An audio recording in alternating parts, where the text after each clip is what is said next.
ممكن تعوف قلبي ما تذونه، ليش اللي يحبكم هواية بسرعة تنسونه؟ ممكن تعوفون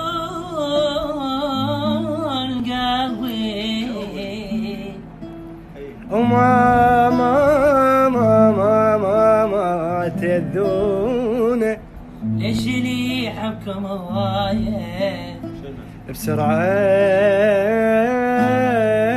تنسونه؟ واحد يفهم ايش بيه هلا